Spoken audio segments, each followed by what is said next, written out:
E eu trago agora, com a experiência que o Dr. Álvaro Pucneri vai trazer, o programa de avaliação de kits para monkeypox, qual o legado deixado pelo Covid-19, onde a gente vai abordar exatamente esse outro olhar, como que se pode dar uma segurança até para decisões regulatórias a partir de medidas, por exemplo, do programa de avaliação de kits, que trazem informações para o pós-mercado, vigilância pós-mercado, que complementa os dados. Então, doutor Álvaro, seja muito bem-vindo, por favor.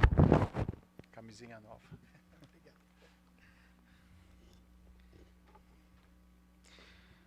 Bom, boa tarde a todos. Obrigado pela presença. Como o Carlos falou, sou o Álvaro Pucneri, estou no cargo de vice-presidente aqui da SBPC. Tem uma apresentação para a gente conversar um pouco sobre o que foi a história desse projeto, né? E o que a gente aprendeu, o que a gente pensa já em utilizá-lo para a questão da monkeypox. Então vamos lá. Agora nós temos que aprender onde é o botão. Já aprendi. Bom, então na pandemia da Covid-19, a gente tem, basicamente, eu sempre trago essa linha de pensar, nós tivemos 3 grandes vertentes de pensamento, ou de forma de encarar o problema. A primeira vertente, lógico, foi uma vertente epidemiológica, basicamente ligada às vacinas, que são, né, que é, no atual momento, a principal arma contra o problema. Oi? Fala. Mas será que eu preciso ler aqui? Então, põe assim, Então, vamos chegar no meio termo. Vocês estão me ouvindo e eu estou enxergando. Beleza. Muito bem. Então, na segunda vertente é a questão do tratamento. Não vou entrar no mérito, foi uma questão que gerou muito calor e pouca luz aqui no nosso país. E no nosso setor, o diagnóstico, que basicamente é o ponto fulcral da identificação dos casos. Então, eu digo com bastante orgulho que o nosso setor diagnóstico, eu incluo todos nós, né, SBPC, as ações da Anvisa, da INS, dos laboratórios públicos e privados, foi fundamental nesse sentido, porque sem essa identificação a gente não sabe quem deve vacinar, quem não deve vacinar, como tratar ou como não tratar, e foi o primeiro setor a efetivamente dar respostas claras e respostas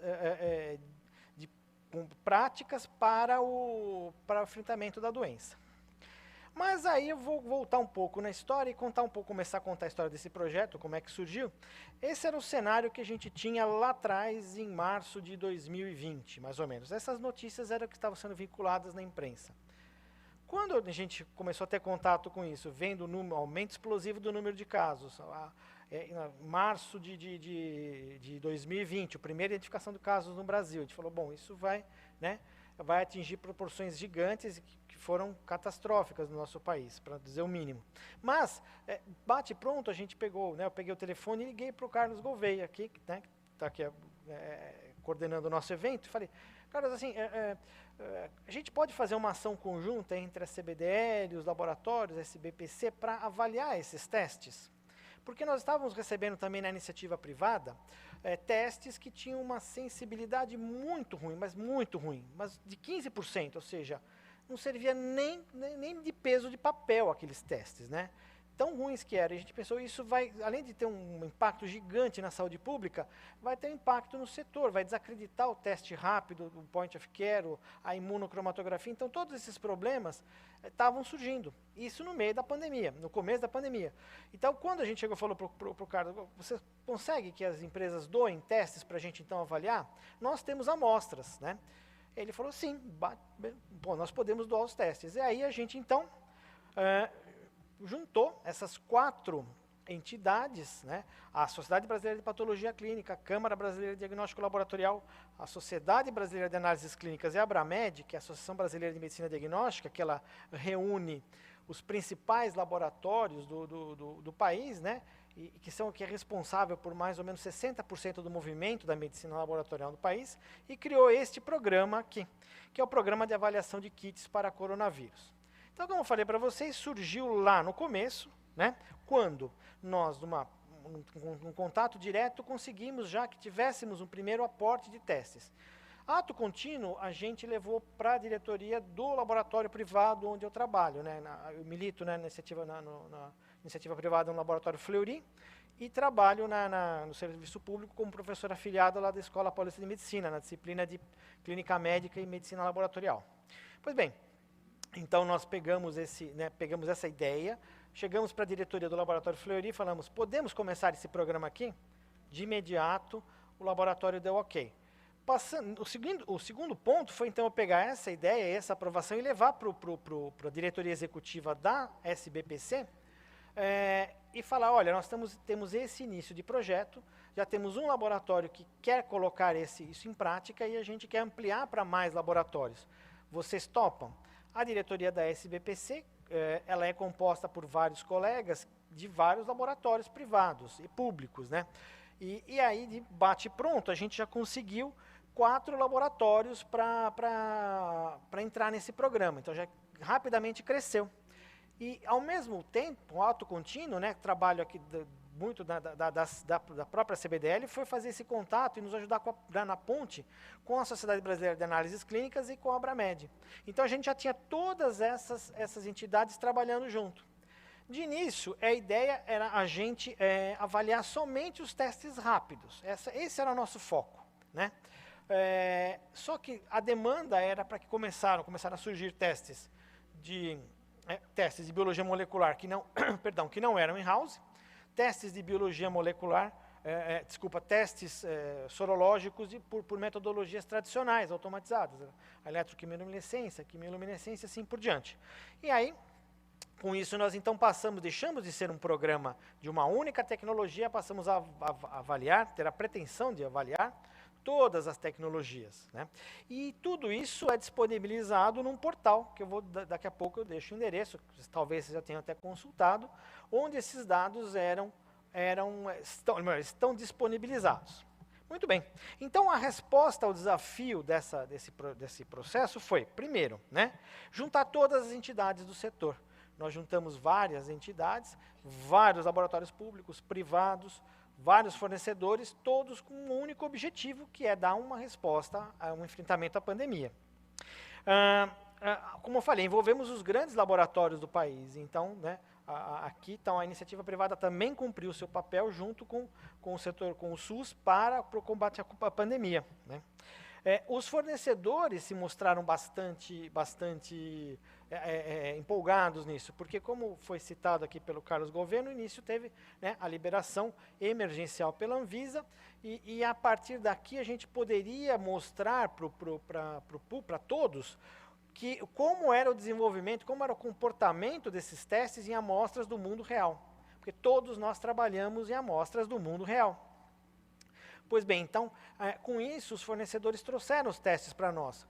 O nosso programa nunca teve a mínima pretensão de substituir qualquer ponto, qualquer papel de agência reguladora. Nós nunca tivemos uma pretensão de sermos um programa fiscal. Mas a nossa pretensão era que servíssemos como uma força auxiliar nesse processo, né? E, finalmente, a gente juntou o conhecimento científico. Por quê? Dentro desses laboratórios, assim como eu, né? Estão testando o som, hein? Então, bom, vamos lá. Por favor, acho que o pessoal podia dar um toque lá, dizendo que para não atrapalhar, por gentileza. Muito bem. Então, o conhecimento científico que está dentro desses laboratórios e está na academia, visto que, por exemplo, a gente milita, eu sou um exemplo de militar nos 2 campos, também existe nesse setor. Então, com isso, a gente conseguiu fazer toda essa conjunção, né, toda essa massa crítica de conhecimento. Muito bem. Para isso funcionar, tinha que ter um protocolo. E nós desenhamos esse protocolo, né, a várias mãos e acertamos com o protocolo de avaliação. Primeiro ponto é que esse protocolo era comum a todos os participantes e todos os testes. Então, todo mundo ia ser avaliado, todo mundo ia trabalhar na mesma maneira. Então, era um grande ensaio multicêntrico, né, um grande trabalho multicêntrico. De tal sorte que o que um laboratório fazia, todo o grupo validava, visto que o protocolo era comum a todos, né? E esse protocolo envolvia duas grandes vertentes, né? Análise de desempenho, como foi citado agora há pouco aqui, né, na brilhante palestra da Anvisa, e a análise de reprodutibilidade. Na análise de desempenho, nós medimos a sensibilidade, especificidade, valores preditivos, positivo e negativo. Até aqui nenhuma novidade, dados epidemiológicos básicos, né? Como é que nós usamos? Quantas amostras nós usamos? Nosso programa pedia no mínimo 100 amostras. Esse foi o parâmetro que nós decidimos. E quais amostras negativas que a gente tinha? Amostras que estavam estocadas em nossas sorotecas, sabidamente colhidas até novembro de 2019. Então, essa é a nossa negatividade. Com o eventual cuidado, né, de que juntássemos essas amostras positivas para HIV, mononucleose, né, e outras viroses, hepatite, que são as viroses mais prevalentes no nosso meio, como também um fator de avaliarmos se havia reação cruzada ou não. A razão de verossimilhança e de probabilidade diagnóstica foi colocada porque, naquele momento, a gente não tinha ainda ideia da real prevalência da doença, da total incidência da doença. Então, a gente não sabia, não tinha um valor claro de probabilidade pré-teste. E todos nós sabemos que conforme a incidência da doença, esses valores preditivo, positivo e negativo vão variar. Esses dados epidemiológicos vão variar. Ao contrário do CDC, que colocava tabelas semelhantes à nossa, mas onde o usuário colocava a incidência que ele achava que a doença ia ter, né, nós não fizemos isso, porque isso fragilizaria o dado. Então, falamos, não, vamos trabalhar com o que a gente tem, e colocando esses dados epidemiológicos, a gente consegue comparar um teste com o outro, a gente consegue ter um grau de comparabilidade, independente ainda da questão da sensibilidade, da incidência e prevalência da doença, né? Por outro lado, a gente também avaliou a reprodutibilidade intra-ensaio, como em qualquer controle de qualidade analítico que a gente faz, ou qualquer validação de testes que é feito nos nossos laboratórios. Muito bem, esta é a ficha padrão da tabela que nós preenchíamos. Então aqui, né, a gente discrimina qual era o teste, qual que era o material que a gente ia utilizar, se era sangue, se era secreção, a metodologia, a pesquisa com 100 amostras, 50 positivas e 50 negativas. Bom, e qual é o padrão ouro que nós adotamos no programa? Testes de biologia molecular. Então, os métodos moleculares eram colocados como padrão ouro. Todo mundo estava usando, né, nesse momento aí, o protocolo Charité, então a gente também tinha aquela questão de quais alvos genéticos procurar, eram esses alvos genéticos, então, alvos moleculares, né? Então, isso a gente também dá uma uniformidade ao programa, né? A partir daí, esse cálculo sai pela fórmula matemática que todos conhecem. Essa, por sua vez, é a tabela que a gente utilizou para os testes de reprodutibilidade, também sem grandes novidades aqui. Muito bem, então, que números nós atingimos? Quais foram os resultados até agora, né, que a gente tem? Bom, foram 13 laboratórios que se juntaram a nós nessa empreitada. 3 públicos e 10 privados. Os privados eu não vou listar todos, eu sempre esqueço alguém, então, mas os públicos é importante a gente citar aqui. Estão conosco nesse projeto o Laboratório Central da Escola Paulista de Medicina, do Hospital São Paulo, onde a gente até milita, o Laboratório Central do Hospital das Clínicas da Faculdade de Medicina da USP e o Instituto Adolfo Lutz de São Paulo. Nós avaliamos 44 fornecedores, que nos deram mais de 44 tipos de testes para ser avaliados, né? Isso num montante de mais de 15 mil amostras. Então, vocês podem pensar, puxa, um diferencial que a gente conseguiu fazer um trabalho em que as amostras foram todas avaliadas da mesma maneira, no mesmo protocolo, e o resultado está colocado aqui no site testecovid19.org. Muito bem, esses são os resultados preliminares dos testes, esse aqui foi logo nas primeiras semanas, mas o que eu quero mostrar para vocês é o resultado final. Ele não está referenciado porque ele tá em submissão, né, numa revista, e nós estamos esperando, então, aguardo para a publicação. Mas o que eu quero mostrar para vocês aqui é o seguinte, né? Nesse primeiro slide aqui, a gente mostra a sensibilidade dos testes, né, por metodologia. Veja que aqui nesse primeiro momento, nós separamos os testes sorológicos. Então, a nossa ideia nesse primeiro trabalho é um banco de dados, inclusive, aberto. Quem precisar desses dados estão disponíveis, né? Quanto mais forem utilizados esses dados para nós, é melhor. Ele, veja, a gente não reivindica propriedade nenhuma sobre isso, então são dados públicos, por favor, né, como eu falei, quem tiver interesse, a gente está à disposição. Mas mostra aqui que a sensibilidade dos testes, lógico, muito lá em cima os testes por métodos moleculares, uma sensibilidade um pouco menor os métodos automatizados, tradicionais, e uma sensibilidade pior os métodos imunocromatográficos. Então, né, eles tinham um desempenho um pouco pior para anticorpos, para avaliação do status sorológico dos pacientes. E aqui, né, esse slide então mostra, que é um grande resumo do trabalho, mostra dois grandes aspectos, né? Primeiro, aquilo que eu falei, primeiro que os testes, a classe de imunoglobulina, ela varia a sensibilidade, então o IgM tem a pior sensibilidade, IgG é melhor, e os trabalhos que mostram, os testes que usam a pesquisa combinada IgM e IgG tem o melhor resultado, e isso foi melhor conforme os dias de evolução da doença. Alguém pode falar, puxa, mas isso nós sabíamos desde o começo, por que vocês estão publicando isso agora? Bom, a gente sabia, mas isso foi aferido de uma maneira através de revisões sistemáticas, meta-análise, análise de vários trabalhos, né? Um trabalho que juntasse 15 mil amostras, que fizesse todas sobre o mesmo protocolo, sobre a mesma maneira, né? Avaliando vários testes, né? Não tem. Então, esse é o ineditismo do nosso trabalho. Lógico, falei, há outros trabalhos, há revisões clássicas, que tem também de 15 mil amostras, mas, falei, revisão sistemática de vários trabalhos, com vários cenários e várias situações. Muito bem.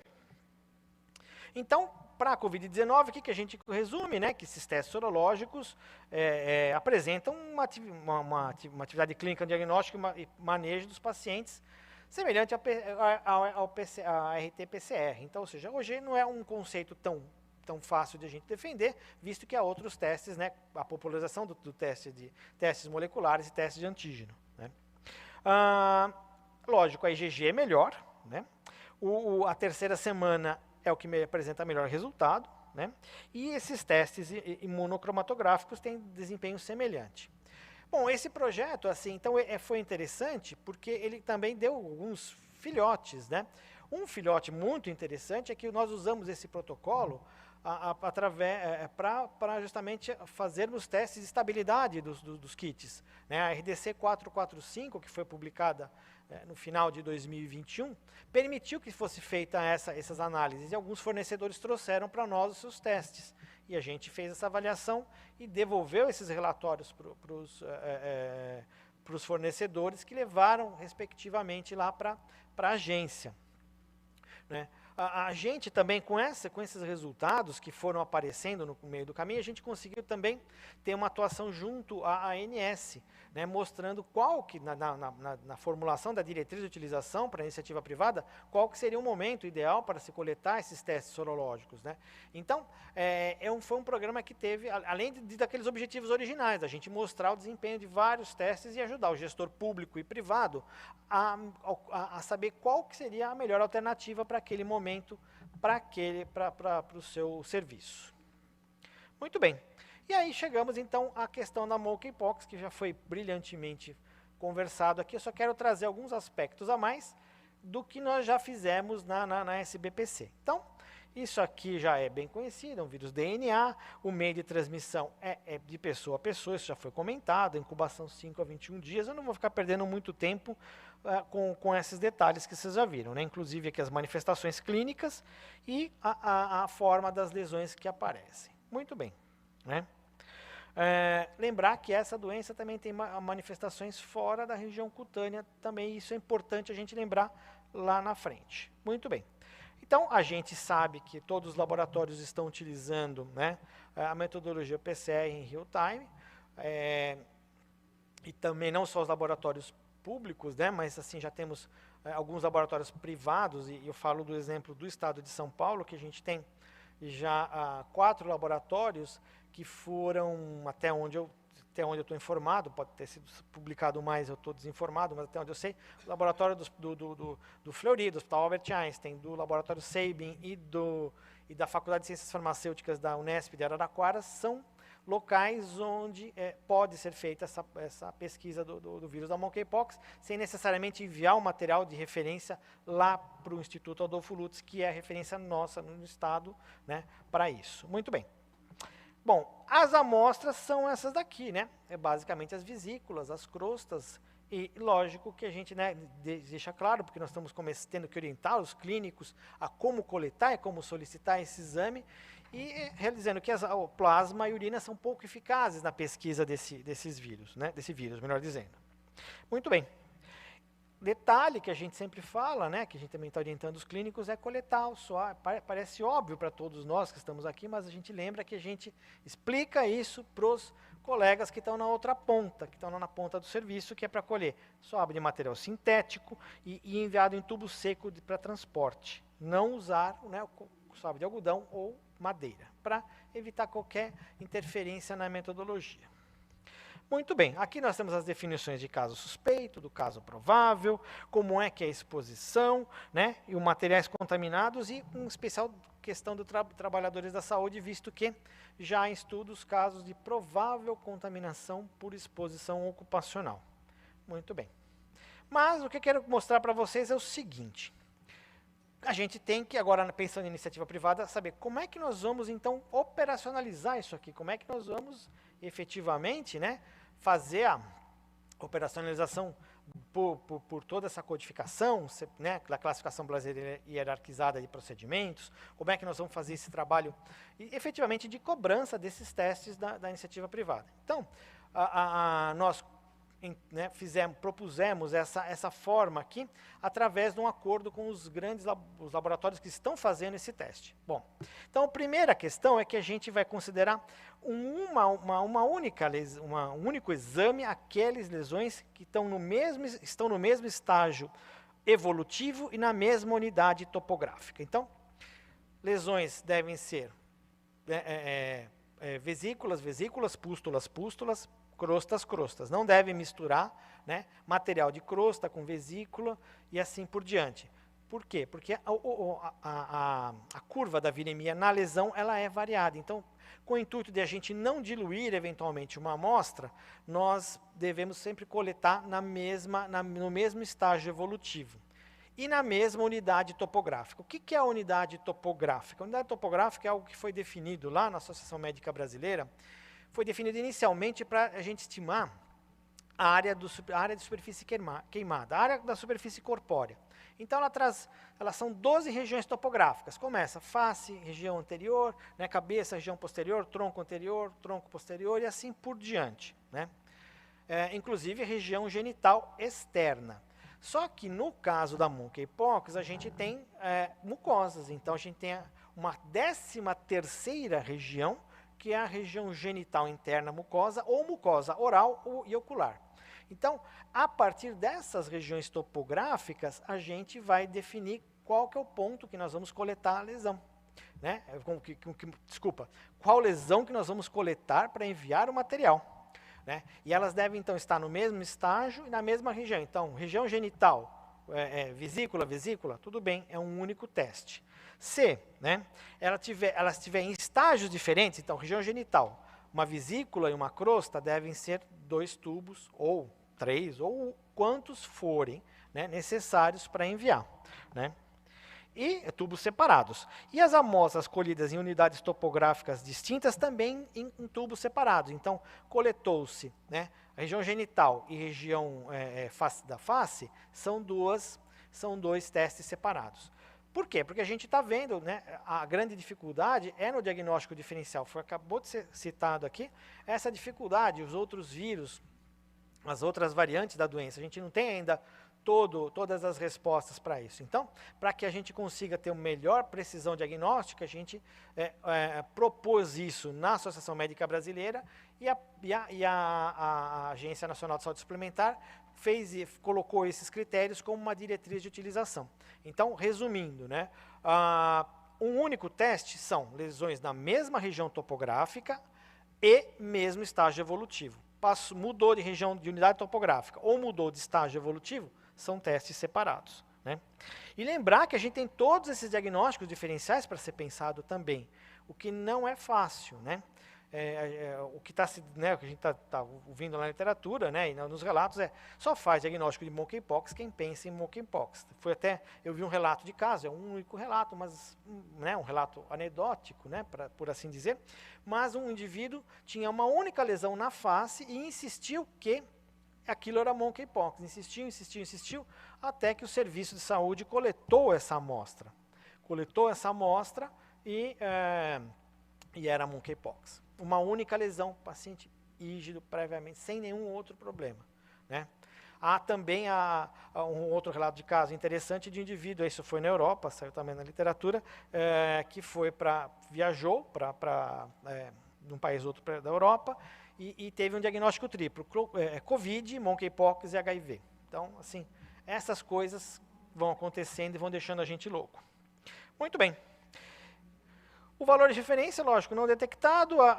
Nós temos a classificação brasileira hierarquizada de procedimentos. Não sei se todos militam na área privada, mas quem já milita na área privada, sabe que isso aqui é a tabela básica que a gente vai fazer a cobrança, que a gente vai fazer a operacionalização. Então, essa classificação dá dois pontos importantes. Primeiro, é o código TUS, Terminologia Unificada do Serviço de Saúde, ou seja, aquele código que vai ser utilizado por todas as operadoras, e o valor desse teste, né? Porte 1A significa qual que é o grau de dificuldade para a gente fazer assessoria médica disso. Mas aqui está na prática que, por tubo, né, o serviço privado vai almejar um preço em torno aí de R$ 449. Né? Isso é importante para a gente balizar também os custos que a gente tem no setor público, né? Visto que as coisas não são tão diferentes assim, em termos de competência, em termos de equipamento, em termos de reagente, né? Em termos de paciente, ou seja, para a gente pensar. Muito bem. E aí o Carlos Grissini, né, para falar, nos convidou para falar aqui, fez esse desafio. Falou, bom, e aí, a gente vai fazer um programa também nos moldes do programa do coronavírus? Aí ficou pensando em como começar a organizar isso, né? E aí eu trouxe alguns pontos de reflexão. O primeiro ponto de reflexão é a pressão pelo aumento do número de casos. E você vê a doutora Daniela aqui falou que essa pressão não está tão grande quanto, né, eu vi que não está tão grande quanto eu pensaria. Então, o decréscimo do número de casos faz com que haja uma pressão menor. E talvez a gente não tenha uma pressão algo tão impactante ou algo tão angustiante quanto foi a Covid-19, né? Então, esse é um ponto importante a gente pensar, né? Agora, nós temos que ver que nós estamos saindo de um período de inverno, a gente vai entrar num período de verão, as pessoas se relacionam mais, se encostam mais, têm mais contatos, né? Será então que essa doença pode, né, deixar isso aqui como uma pergunta, né? Será que essa doença pode sair de populações específicas, como as que a gente vê hoje, e passar para outras populações? E se chegar a populações nitidamente vulneráveis, como ela citou, gestantes, imunossuprimidos, crianças em grande quantidade, né? Isso é uma outra questão a se pensar, né? As metodologias disponíveis, acabou de se falar aqui, quer dizer, a gente tem basicamente métodos moleculares. Será que nós vamos ter também uma grande quantidade de testes imunocromatográficos e sorológicos disponíveis, né? E pensando em todos os detalhes que acabaram de ser falados aqui, das dificuldades que a gente vai ter que fazer nessa questão. Então a gente pensa que talvez um programa para essa doença não seja tão grande quanto o programa que a gente fez para a Covid-19, que nós tínhamos laboratórios que iam do Ceará até o Paraná, ou seja, a gente tinha laboratório do Brasil inteiro, tinha laboratórios, falei no Ceará, laboratórios no Rio, São Paulo, Belo Horizonte, Curitiba, todos trabalhando, né, da mesma forma. Talvez a gente não tenha isso, né, pela pressão do número de casos e pelas particularidades dessa doença, pelas suas particularidades clínicas e epidemiológicas, né? Muito bem. Essas novas tecnologias vão entrar com grande velocidade. A gente tem que ver que eu mostrei resultados aqui falando de IgA para a Covid. Todo mundo fala, meu Deus, mas existiu IgA para a Covid? Existiu IgA. Tinha uma época que a gente usava IgA para a Covid, e faz sorologia para a Covid faz algum sentido? Na época que a gente tinha, quer dizer, em 2 anos esse conhecimento veio, cresceu e hoje a gente sabe exatamente qual que é o papel dele, né? Ele não é um teste que foi jogado no lixo, mas é o papel certo, do paciente certo, no momento certo, né? Então, aquilo que a gente, né, aquele mantra tão sempre repetido. Então, a gente tem que saber exatamente para que vai servir aquele teste, né? E as tecnologias foram se sucedendo, né? Na Covid-19, um outro filhote, um spin-off desse projeto foi o projeto de validação dos testes de antígeno, que também foi um esforço da CBDL, junto com a SBPC, e nós conseguimos a incorporação desse teste na iniciativa privada, na ANS. Então, agora, essa velocidade vai estar no mesmo ritmo, vai estar no mesmo impacto, né? E laboratórios aptos a realizar o teste. Vocês viram que não são todos os laboratórios que estão aptos a fazer isso, né? Os laboratórios públicos, LACENS, sim, mas na iniciativa privada, nem todos. Então, isso vai depender do número de laboratórios que a gente tenha para fazer. Então, com isso, talvez a gente não tenha um número tão grande de laboratórios aptos a entrar num programa e tenhamos que concentrá-los em menor número de laboratórios, né? Bom, e aí a gente pensa numa estruturação semelhante, com todos esses detalhes, mas semelhantes, ou seja, um protocolo único, um número mínimo de amostras. Já vimos aqui que assim, conseguir amostras positivas talvez não seja tão fácil, né, como foi conseguir para a Covid, seja uma coisa muito mais complicada, talvez tenha que repensar todas essas questões, né?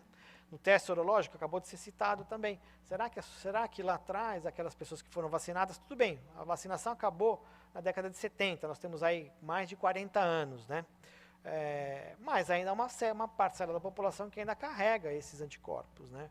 Então, são todas as dificuldades que a gente vai sentindo e está ainda no estágio embrionário. Lógico que, como eu falei, não é uma velocidade tão galopante, porque a situação, ainda bem, ela não se mostrou de um crescimento galopante e desenfreado. Bom, e é isso que eu tinha a dizer para vocês. Obrigado mais uma vez, né? Em nome, inclusive, da SBPC, né? Convido vocês a ficarem começar a acompanhar o nosso congresso, que começa amanhã, né? Mais uma vez agradecimento à CBDL, ao Carlos Gouveia por ter possibilitado esse momento de debate e essa troca de ideias. Obrigado.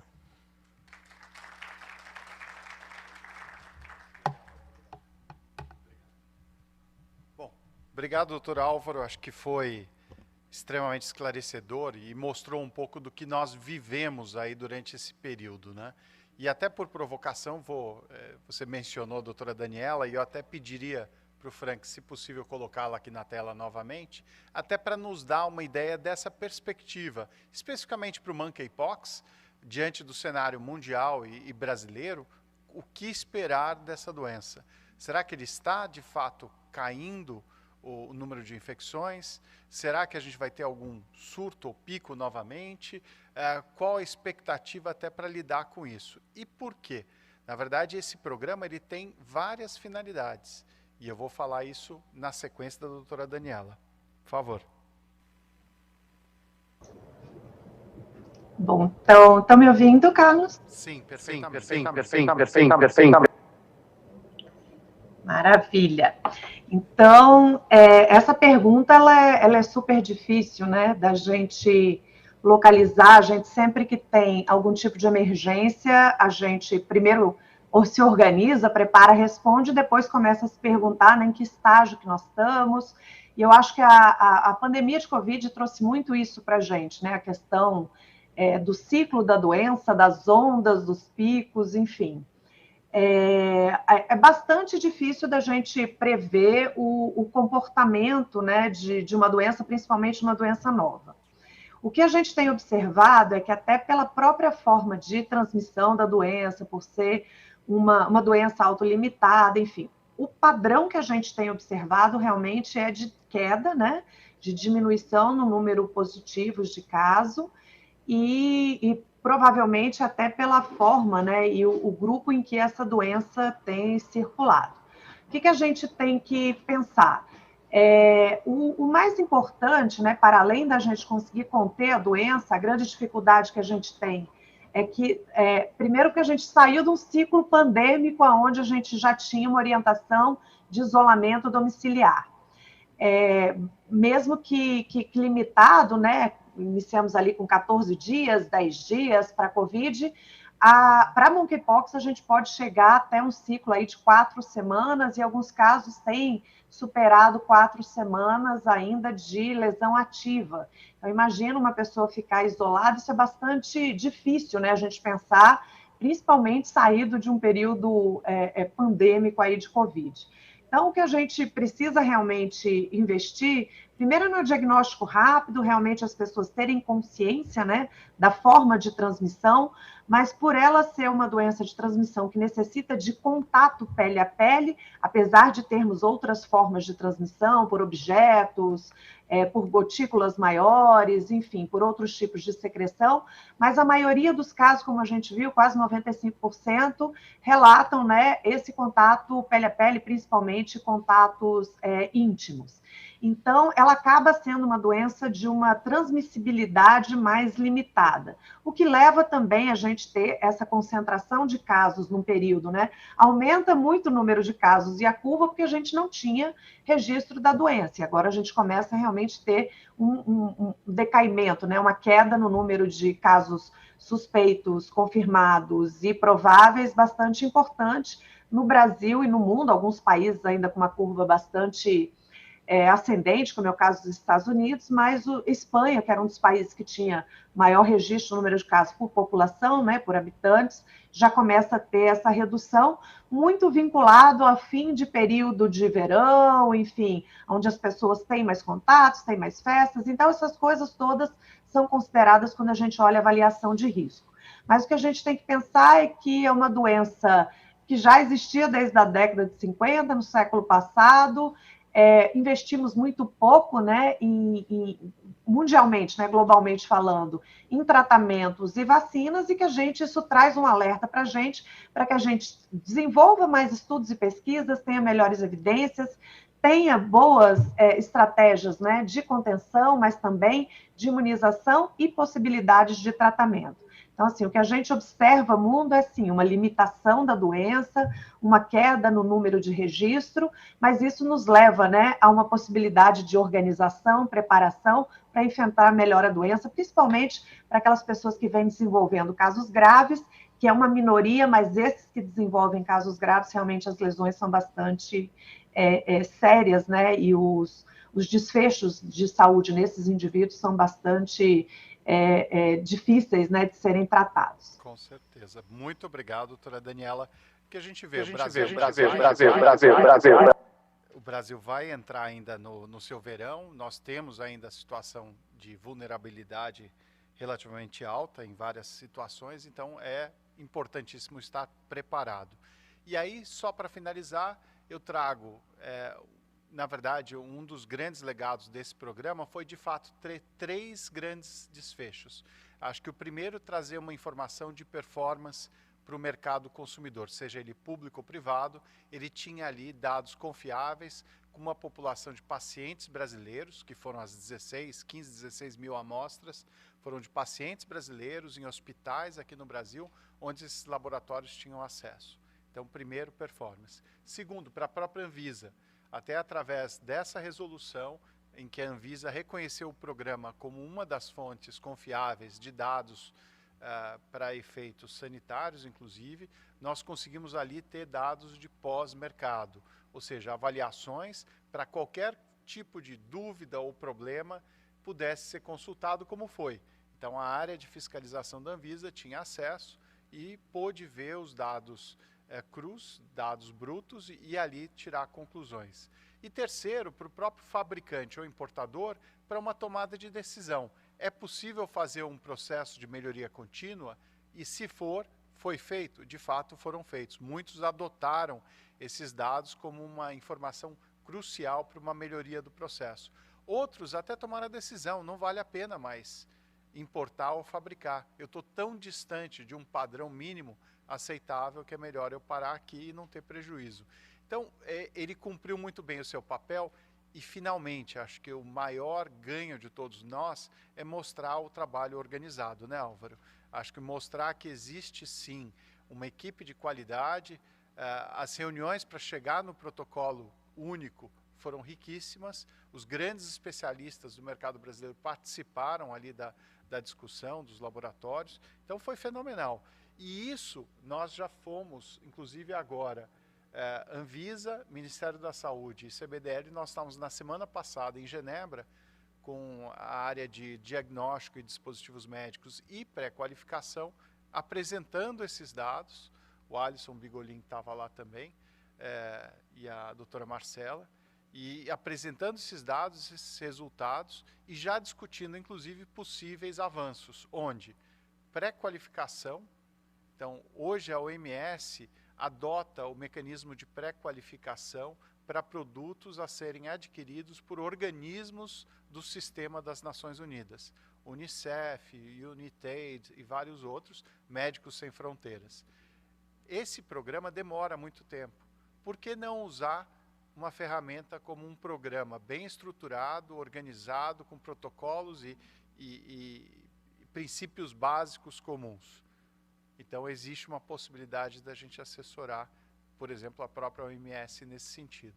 Segundo, por que não usar ferramentas que nós temos aqui, inclusive para acesso a bancos de amostras?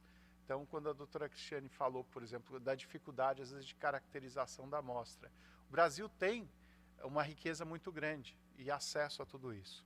Dentro daquele conceito do observatório, nós temos o radar de diagnóstico, radar de horizonte tecnológico, mas a gente pretende também, até para permitir ir para essa questão da pesquisa, desenvolvimento e inovação, ter acesso a bancos de amostras que possam ser compartilhados, exatamente para isso. Então, são projetos, são estudos, que assim como em fevereiro para março de 2020, quando o Álvaro me ligou, eu estava numa universidade fora do Brasil, e a gente discutiu, já falei com a professora Rosana Pilling, e o negócio foi adiante. Então, acho que a gente tem muito a fazer, sempre unindo os esforços, unindo mãos, unindo os braços aí para avançar. Então, agradeço a todos vocês, peço desculpas de ter passado um pouco do horário, mas eu tenho certeza que foi muito proveitoso para todos nós. Pediria a todos aqueles que não estiverem aqui no Congresso que mandem suas dúvidas para cbdl@cbdl.org.br e nós faremos que elas cheguem até os palestrantes para depois ter resposta. Os vídeos e apresentações estarão disponíveis no nosso site, provavelmente na SBPC também, e à disposição de todos vocês. E para quem estiver no Congresso, por favor, procure a doutora Cristiane, o doutor Álvaro, o Alisson, toda a equipe da CGLab, do Ministério, que estará aqui à disposição para esclarecer eventuais dúvidas. Muito obrigado a todos.